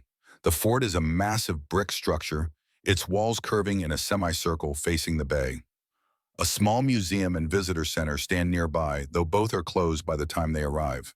The main gate to the fort itself remains open until sunset. They enter the historic structure, Thomas leading the way through arched tunnels and open courtyards to the main artillery platform overlooking the bay. A brick staircase ascends to this platform, steep, narrow steps worn by nearly 2 centuries of use. Thomas counts carefully as they climb 1, 2, 3, 7. The seventh step appears identical to the others, weathered brick, slightly concave from countless footsteps. Thomas examines it carefully, pressing against different sections looking for irregularities. Here he says, finally indicating a brick that moves slightly under pressure. This one's been reset at some point. Using a pocket knife, he carefully works around the edges of the brick, loosening decades of mortar until the piece comes free.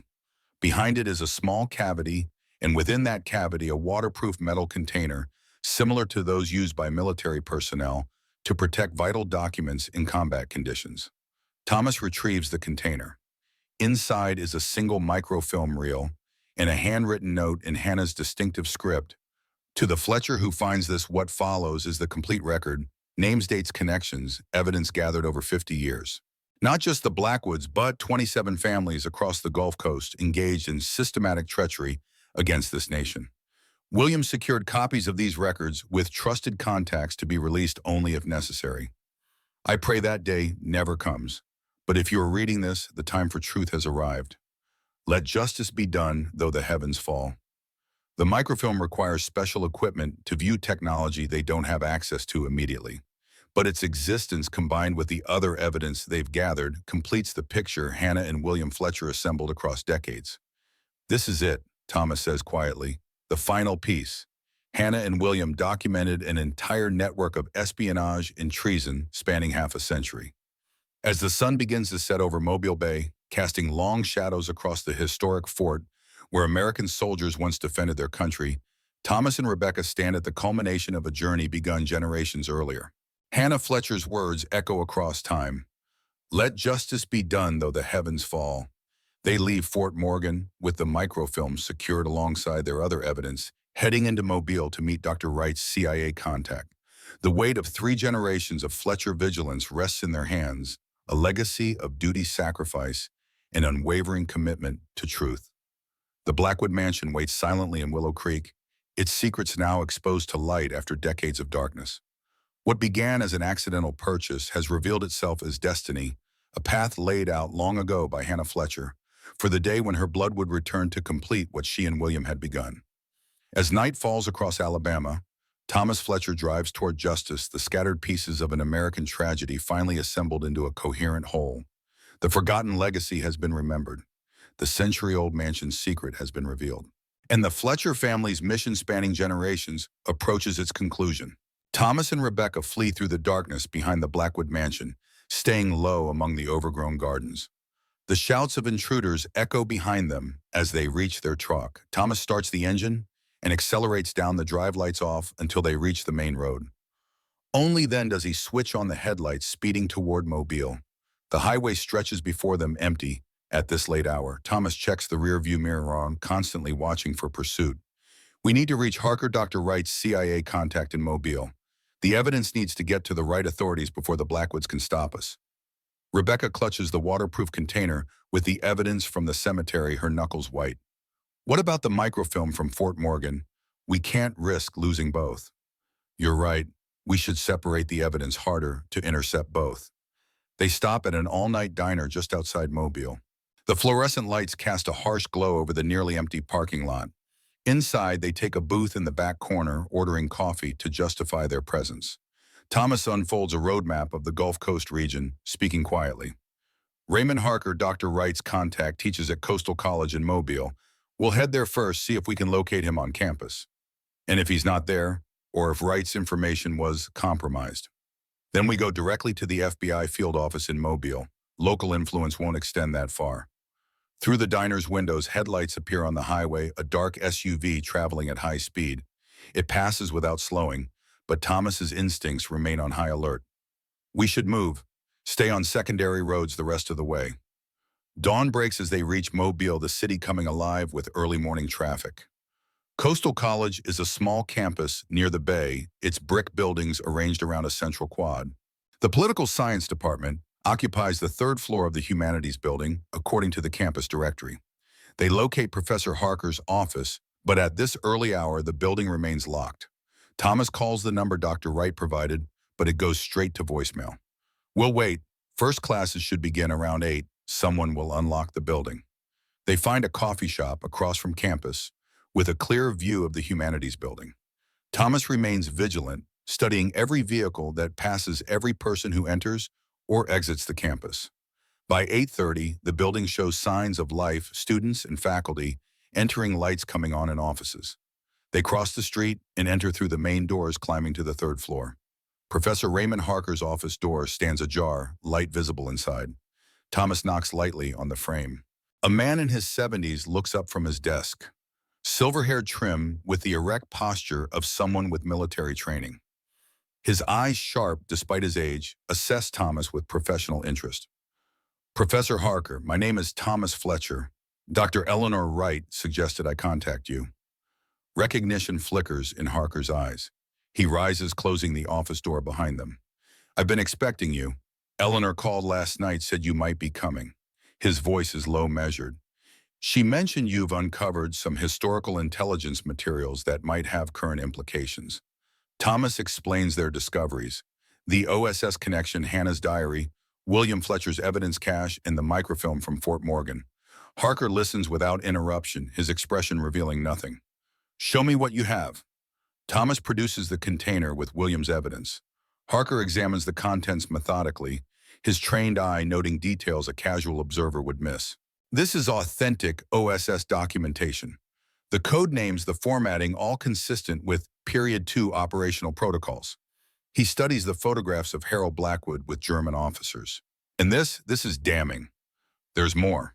Thomas describes the communications equipment they found at the Blackwood boathouse. Not historical artifacts, modern technology. Someone's still operating. Harker's expression hardens.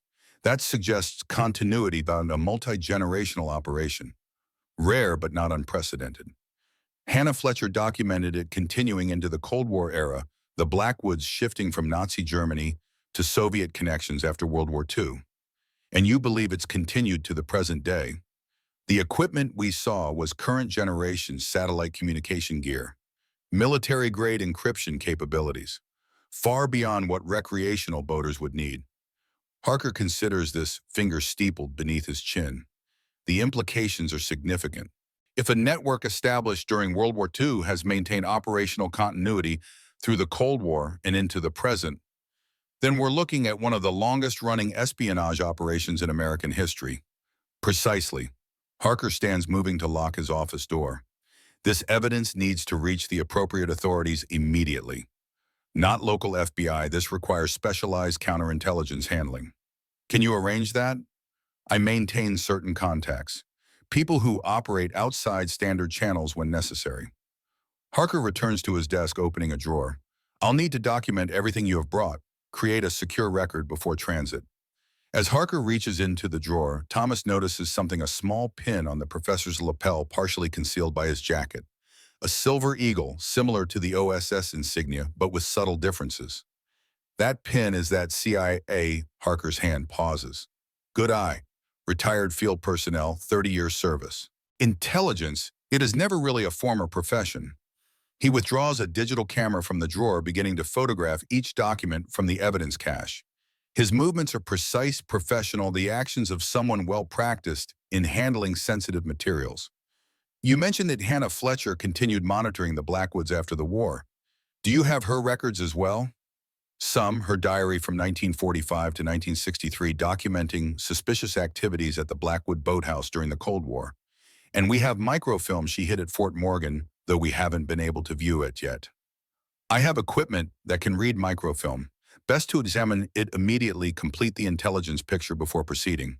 Thomas hesitates, instincts from his SEAL training triggering caution. Dr. Wright mentioned concerns about potential monitoring of her communications. Someone knew details she hadn't shared. A legitimate concern. Intelligence networks maintain counterintelligence capabilities, identifying and neutralizing threats. If the Blackwood operation has survived this long, they're clearly adept at protecting themselves, which means we need to be careful about who we trust. Harker's eyes meet Thomas's, a silent acknowledgement passing between professionals trained in the shadows of national security. Trust is earned in our world, Mr. Fletcher. Eleanor Wright, trust me with her life, has done so in operational contexts more demanding than this. But verification is always wise. He retrieves his wallet, extracting a weathered ID card. CIA Counterintelligence Division, retired 2015. You can call Langley to confirm my status if you wish. Thomas studies the ID. That won't be necessary. Your handling of the evidence speaks for itself. Harker completes his documentation of Williams' evidence cache. Now the microfilm. Thomas produces the waterproof container from Fort Morgan. Inside, the microfilm reel sits intact, preserved by Hannah Fletcher's careful preparation decades earlier. Harker examines it with professional interest. OSS standard documentation format. They use this particular film type for deep cover operations designed to remain viable for decades if necessary. From a cabinet in his office, he retrieves a compact microfilm reader, modern equipment designed for archival research. Let's see what Hannah Fletcher considered important enough to hide for future generations. The microfilm contains hundreds of pages of meticulously documented intelligence, surveillance reports, photographs, intercepted communications, and detailed analyses spanning from 1945 to 1963. Hannah Fletcher had continued Williams' intelligence work long after the OSS was dissolved, maintaining watch over the Blackwood family and their associates. The documents reveal an extensive network of prominent Southern families engaged in espionage activities, first for Nazi Germany, later for the Soviet Union. Financial records show payments routing through Swiss banks, Caribbean shell companies, and legitimate businesses serving as fronts. Most disturbing are technical documents dated 1958-1962, detailed specifications for missile guidance systems developed at Redstone Arsenal, the heart of America's early space and weapons programs. Annotations in Cyrillic script indicate these materials were being prepared for Soviet intelligence. This is extraordinary. Harker says, his professional calm momentarily broken. Hannah Fletcher documented one of the most significant counterintelligence cases of the Cold War completely off the books. She was never an official operative. Unlikely, after the OSS dissolved, many assets were disconnected from official channels. Some continued working independently, passing information through personal contacts. Harker studies a particular document intently.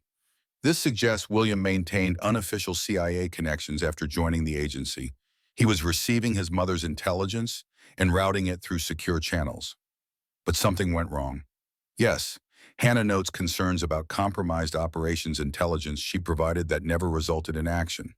She suspected a mole within the system, someone protecting the network. Thomas leans closer, examining the microfilm display. These names, 27 families across the Gulf Coast region, financial interconnections, shared business interests. A network structure. Classic cell organization, each component with limited knowledge of the whole, providing operational security and continuity. And at the center, the Blackwoods. Coordinators, not necessarily controllers. This type of network typically lacks a true hierarchy, more like a cooperative of aligned interests. Thomas considers this. Hannah died the day after her final diary entry, July 4th, 1963. The timing seems suspicious. Extremely. If she'd uncovered the extent of this network and was preparing to expose it, she would have represented a significant threat. You think she was murdered? Intelligence history is filled with convenient natural causes. Without exhumation and modern forensic analysis, we'll never know for certain. As they continue examining the microfilm, Harker suddenly stops at a particular frame, his expression changing subtly. This is unexpected. The document shows a list of code names, operational aliases for individuals connected to the espionage network. One name is circled in Hannah's handwriting, Kingfisher. Do you recognize that code name? Thomas asks. Harker hesitates. It's familiar from historical cases. A high-level asset within American intelligence never officially identified. Active from the late 1950s through at least the mid-1970s. A Soviet mole? Presumed so, responsible for compromising several significant operations before disappearing. The case was never resolved. Thomas studies the document. Hannah suspected this Kingfisher was protecting the Blackwood network. Appears so. And if correct, it would explain how they've operated with impunity for so long. High-level protection within the intelligence community itself. Their examination of the microfilm continues, revealing further details of the espionage network's operations, finances, and protection mechanisms. The most recent documents from early 1963 suggest Hannah was closing in on Kingfisher's actual identity, tracking financial transactions, communication patterns, and operational anomalies that pointed to someone specific. She was getting close, Harker observes. These analytical methods are remarkably sophisticated for someone without formal intelligence training. William must have taught her, or she was simply exceptional. Many of our best Cold War operatives had no formal training, just natural aptitude and dedication. The final section of microfilm contains Hannah's ultimate discovery, banking records, showing payments from known Soviet front companies flowing through a series of shelling corporations, eventually reaching accounts controlled by a foundation called Patriot Historical Trust. This trust, Thomas says studying the documents, it appears to be connected to someone inside American intelligence. Yes, a perfect mechanism for a highly placed mole, receiving Soviet payments while maintaining plausible separation. The last frame of microfilm contains a single typewritten page, a memorandum on Department of Defense letterhead dated June 1963 authorizing security clearance renewal for several individuals. One name is circled: Raymond J. Harker, Counterintelligence Division. Thomas looks up slowly, meeting Harker's eyes. "You're Kingfisher." The room falls silent. Harker's expression remains unchanged, but something shifts in his eyes, a coldness emerging from behind the professional facade. Hannah Fletcher was remarkably thorough. I never knew she'd made this connection. His voice remains calm, conversational. She died before she could share it with anyone. Or so I believed. You killed her. A regrettable necessity. She represented an unacceptable security risk. Harker's hand moves toward his desk drawer. As do you now, Mr. Fletcher. Thomas tenses, preparing for the threat he knows is coming. Why betray your country for decades? Betray? Harker seems genuinely surprised by the characterization. I've served ideals larger than arbitrary national boundaries. The balance of power, the prevention of American hegemony. You sold out America to the Soviets. And after the Cold War ended, networks evolved, Mr. Fletcher. Partners change. The mission continues. Harker's hand emerges from the drawer holding a small pistol with a suppressor attached. I'm genuinely sorry about this. You seem like a principled man, much like your ancestors. You knew William Fletcher. We worked together briefly in the early days of CE, talented operative.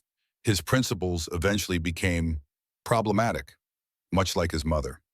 You arranged her death, made it look like natural causes. Heart failure easily induced with the right compounds, undetectable with 1960s forensic capabilities. Harker gestures with the pistol. Unfortunately, your death will require a more direct approach. Thomas assesses his options, mind racing through tactical scenarios from his SEAL training. Rebecca sits motionless beside him, eyes fixed on Harker, waiting for Thomas's lead. The Blackwoods know we're here, Thomas says, playing for time. If we disappear, they'll know why. The Blackwoods answer to me, not the reverse. Their family has provided operational support for 3 generations, but direction comes from elsewhere. Harker's expression hardens. Enough discussion, stand up slowly. Before Thomas can move, a sharp knock sounds at the office door, followed immediately by the handle turning. Harker's attention shifts momentarily, the fraction of a second Thomas needs. He lunges across the desk, grabbing Harker's wrist and forcing the weapon upward. The pistol discharges with a muffled thud, the bullet embedding in the ceiling. Thomas applies pressure to Harker's wrist, forcing him to release the weapon. Despite his age, Harker fights with the trained efficiency of a career operative, targeted strikes aimed at vulnerable points. Thomas blocks, countering with controlled force, mindful of the elderly man's physical limitations despite the threat he represents. The door bursts open. A woman stands in the doorway, Dr. Tarr. Eleanor Wright, her expression shifting from confusion to alarm as she assesses the scene. Raymond, what's happening here? Thomas maintains his hold on Harker. He's Kingfisher, the Soviet mole Hannah Fletcher identified in 1963. He killed her to protect himself. Shock appears genuine. Raymond, is this true? Harker ceases struggling, his cold professionalism returning. Eleanor, you're early for our meeting. Answer the question, Raymond. Were you Kingfisher? Such outdated terminology. Cold War relics. Harker straightens his jacket with his free hand. We were colleagues for 20 years, Eleanor. You know my service record. I thought I did. Dr. Wright enters the office, fully closing the door behind her. From her bag, she removes a small recorder. I've been documenting our conversations for months, Raymond. Your perspective on historical intelligence operations. Your insights on counterintelligence methodology. Harker's expression tightens. Standard academic research. At first, yes, but certain discrepancies emerged. Comments about operations that weren't in the official record. Perspectives that seemed misaligned with American interests. She places the recorder on the desk. I began to suspect you might have been the unidentified inside source in several compromised operations I was researching. Speculation without evidence. Until now, DeWright gestures toward the microfilm reader. Hannah Fletcher provides the evidence, doesn't she, after all these years? Thomas maintains his restraint of Harker while explaining to Dr. Wright the full scope of their discoveries, the multi-generational espionage network, the Blackwood family's central role, and Hannah Fletcher's decades of documentation. We need to contact federal authorities, Dr. Wright says. This extends far beyond academic research now. My former student at Langley, Thomas suggests, your contact there. Can you reach him securely? Yes. He provided a secure communication protocol for emergencies. Dr. Wright retrieves her phone. I'll step outside to make the call. Less electronic interference. As she leaves, Harker speaks quietly to Thomas. You realize this won't end with me. The network has survived for 80 years adapting to changing geopolitical realities. It's designed for continuity. It ends now. Hannah and William Fletcher spent their lives documenting its existence. We'll finish what they started. Admirable familial loyalty, but you're still thinking too small.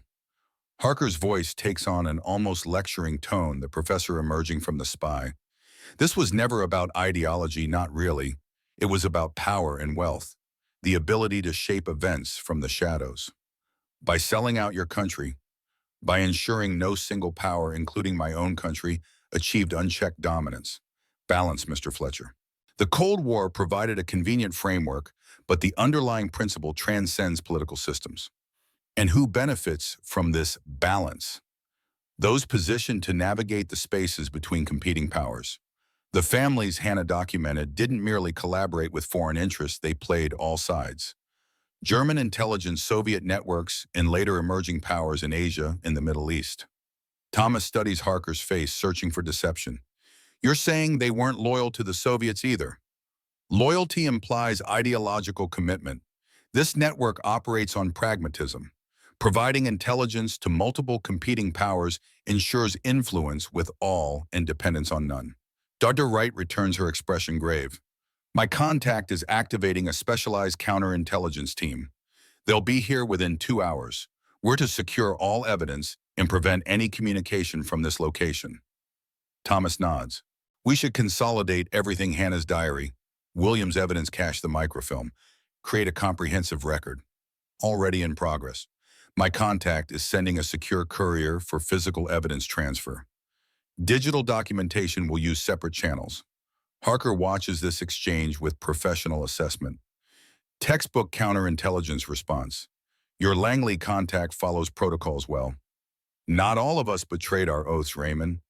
I adhered to principles beyond oaths, Eleanor. History will judge which approach better served humanity. The next 2 hours pass in tense preparation. Thomas and Dr. Wright document all evidence, creating multiple secure copies while maintaining surveillance on Harker, now restrained in his office chair. Rebecca assists her artist's eye for detail, proving valuable in documenting the physical evidence. Harker maintains his composure, occasionally offering commentary that blends professional assessment with philosophical justification for his actions. His demeanor suggests a man who has long ago reconciled himself to the choices he's made.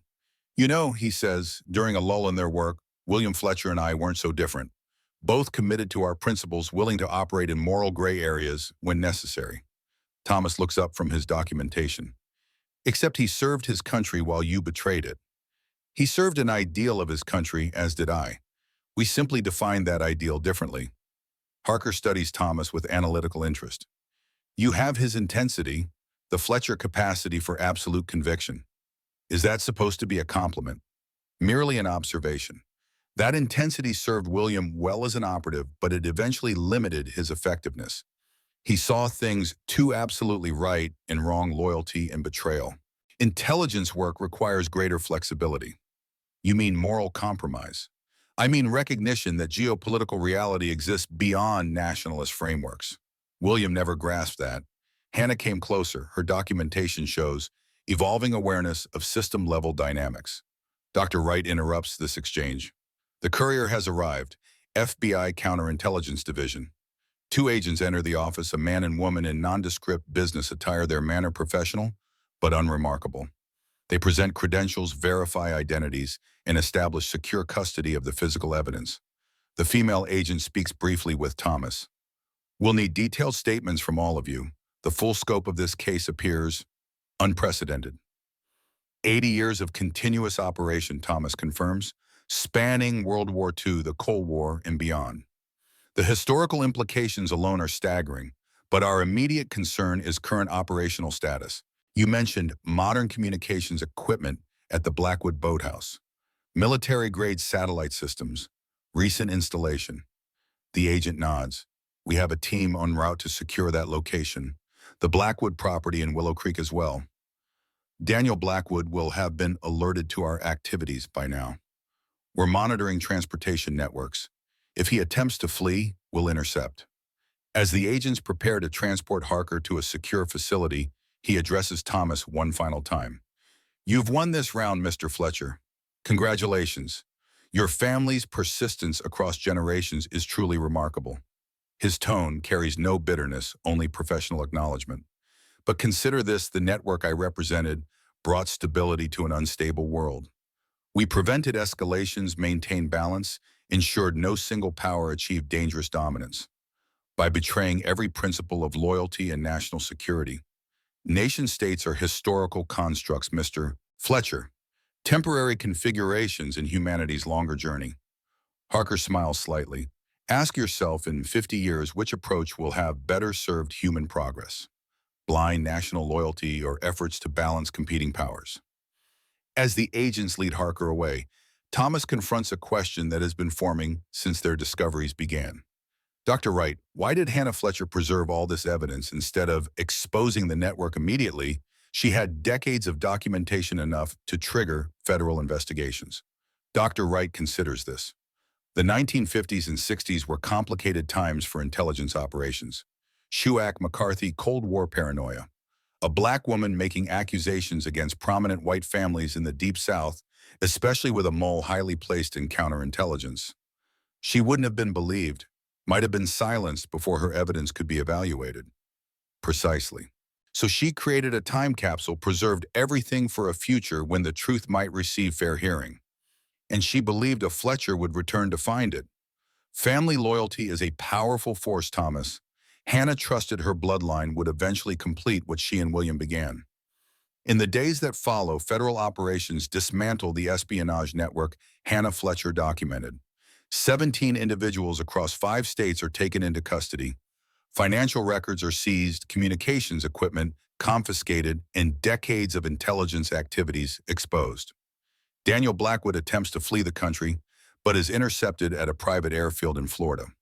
James Blackwood, now in his 80s, suffers a stroke upon learning of the arrests and is hospitalized under guard. Sheriff Caldwell resigns his position, cooperating with federal investigators in exchange for consideration during sentencing. His testimony reveals decades of local protection for the Blackwood family's activities, cover-ups, misdirection, and occasional intimidation. The mansion in Willow Creek becomes a hub of federal activity, forensic teams examining the hidden room, recovering additional evidence, and documenting the physical space where Hannah Fletcher conducted her lone surveillance operation for nearly 20 years. Thomas and Rebecca watch from the porch as agents carefully preserve and catalog every aspect of Hannah's work. Martha Johnson joins them, her weathered face serene despite the commotion surrounding her family's legacy. Hannah would be pleased, she says, watching the methodical federal operation. She always believed the truth would emerge when the time was right. I wish I could have known her, Thomas says. She had extraordinary courage. She had purpose child, something bigger than herself. She knew the risks, but considered them worthwhile. Dr. Wright arrives navigating carefully up the crumbling porch steps to join them. She carries a file folder under her arm. Thomas, I've been authorized to share something with you. Given your family's central role in this case, the Bureau feels you deserve certain information. She opens the folder, revealing documents stamped classified, but bearing recent declassification notations. After Hannah Fletcher's death in 1963, William continued investigating the network, though hampered by Kingfisher's interference. In 1965, he came close to identifying Harker as the mole, but couldn't secure definitive proof. What happened? William was killed in West Berlin in 1968, an operation compromised by information only Kingfisher could have known. His death was classified as operational hazard, but these internal reviews strongly suggest targeted elimination. Thomas absorbs this information solemnly. So both Hannah and William died trying to expose this network. Yes, and there's more. Mr. Wright turns to another document. William had a son, your grandfather. Before his death, William arranged for him to receive a new identity protection from potential retaliation by the network. My father never mentioned any of this. He likely didn't know. The protection protocols were designed to create complete separation from the Fletcher family's intelligence connections. Your grandfather was raised with no knowledge of his father's true work or Hannah's ongoing mission. But Hannah knew someday a Fletcher would return. She left breadcrumbs, the diary in the house, the protected gravesite, Martha's safekeeping of key evidence. She created a path for rediscovery when the time was right. Martha nods slowly. Hannah told me once, truth has patience beyond our understanding. It waits for its moment. As federal operations continue around them, Thomas contemplates the century-long arc of his family's connection to this house, from Hannah's arrival as a young servant in 1912 to his own accidental purchase more than 100 years later. What happens to the mansion, when Rebecca asks? It's evidence in an espionage case. Dr. Wright smiles slightly. Once the investigation concludes, ownership reverts to you. The Bureau recognizes the Fletcher family's historical claim supersedes the legal technicalities. The Fletcher family home, Thomas says, testing the concept. After all this time, Martha reaches for his hand, her touch light but firm. Hannah always said this house would return to Fletcher hands when its secrets had served their purpose. She saw it as a kind of justice, the servants becoming masters, not through revolution, but through unwavering commitment to truth. Thomas gazes at the weathered mansion, seeing beyond its current decay to what it once was and what it might become, not just a restored historical structure, but a testament to courage that spanned generations. We'll restore it properly, he decides. Not just as a home, but as a memorial to Hannah and William. People should know their story. In the weeks that follow, the full scope of the case emerges through careful investigation. The espionage network had indeed operated continuously since World War II, adapting to changing geopolitical realities while maintaining its core function, selling American secrets to the highest bidders. What began as collaboration with Nazi Germany evolved into Soviet connections during the Cold War, then expanded to include emerging powers in the post-Soviet era. The participating families amassed enormous wealth through these activities, wielding influence across political, financial, and military spheres. Raymond Harker's role as Kingfisher provided critical protection, identifying and neutralizing potential threats from within American intelligence, ensuring investigations were misdirected or abandoned, and occasionally eliminating individuals who came too close to the truth. Hannah Fletcher's meticulously preserved evidence proves crucial in securing convictions. Her documentation, maintained secretly for decades, stands as testament to extraordinary personal courage and unwavering commitment to justice. Thomas and Rebecca begin restoration of the Blackwood Mansion, now officially renamed Fletcher House, in honor of its true historical significance. The project becomes more than physical renovation. It emerges as healing of historical wounds, recognition of forgotten courage, and restoration of truth long suppressed. The hidden room behind the library bookcase is preserved exactly as William Fletcher left it, a permanent exhibit honoring his OSS service. Hannah's quarters, identified through Martha's memories, are restored with period furnishings and displays of her personal effects. On a crisp autumn morning 1 year after their accidental purchase of the property, Thomas and Rebecca host a dedication ceremony. Federal officials, intelligence historians, and local residents gather on the restored grounds. Martha Johnson sits in a place of honor, witnessing the culmination of her aunt's lifelong mission. Dr. Wright delivers the keynote address, her academic precision illuminating the historical significance of what occurred within these walls. The Fletcher case represents an unprecedented chapter in American intelligence history, not merely for the longevity of the espionage network they uncovered, but for the extraordinary personal courage displayed across generations. Hannah and William Fletcher operated without official support, without recognition, often at tremendous personal risk, guided solely by unwavering commitment to truth and justice. Following the ceremony, as guests tour the restored mansion, Thomas finds a moment of solitude on the front porch. The autumn sun casts long shadows across grounds now cleared of decades of overgrowth.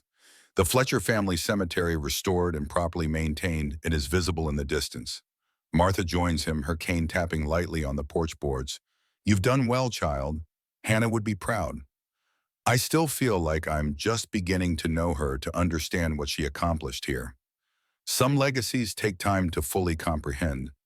Martha gazes out at the property, her eyes seeing across decades. Hannah used to say that patience was the true weapon of the overlooked. "They ignore us," she'd say, "and in that blindness lies our strength." She turned their underestimation into advantage. For 50 years, watching, documenting, preserving truth while those around her dismissed her as just another aging servant. Martha's voice carries quiet pride. That's power, child, the kind that outlasts guns and money and political influence. Thomas considers this wisdom, recognizing its application beyond his family's specific experience, the universal power of persistent truth against systems designed to suppress it. Inside the mansion, Rebecca has created a special exhibit in what was once the formal dining room, a timeline documenting the Fletcher family's extraordinary journey from servitude to heroism across 3 generations. Photographs, documents, and artifacts tell a story long hidden from history books. The central image, enlarged from the photograph Thomas discovered in the basement trunk, shows Hannah and William Fletcher standing behind the Blackwood family in the 1940s. Their expressions, once read as subservient, now revealed their true nature: watchful, observant, committed to a mission invisible to those who underestimated them. Beside this historical image hangs a new photograph: Thomas and Rebecca standing on the mansion's front steps, Martha Johnson seated between them. 3 generations of witnesses to a truth that waited patiently for its moment to emerge. As evening approaches and the dedication guests depart, Thomas and Rebecca stand in the library, the heart of Hannah and William's covert operation. The bookcase still conceals the hidden room, though now it opens easily on restored hinges, its mechanism no longer a secret. Rebecca adjusts a frame on the wall, Hannah's final diary entry, preserved under museum-quality glass. Tomorrow, thousands march in Washington for freedom, while James Blackwood hosts another meeting at the boathouse. Their resistance is not merely to social change, they actively work against this nation's security. The evidence I've gathered over decades reveals not isolated incidents of treachery, but a coordinated effort spanning generations.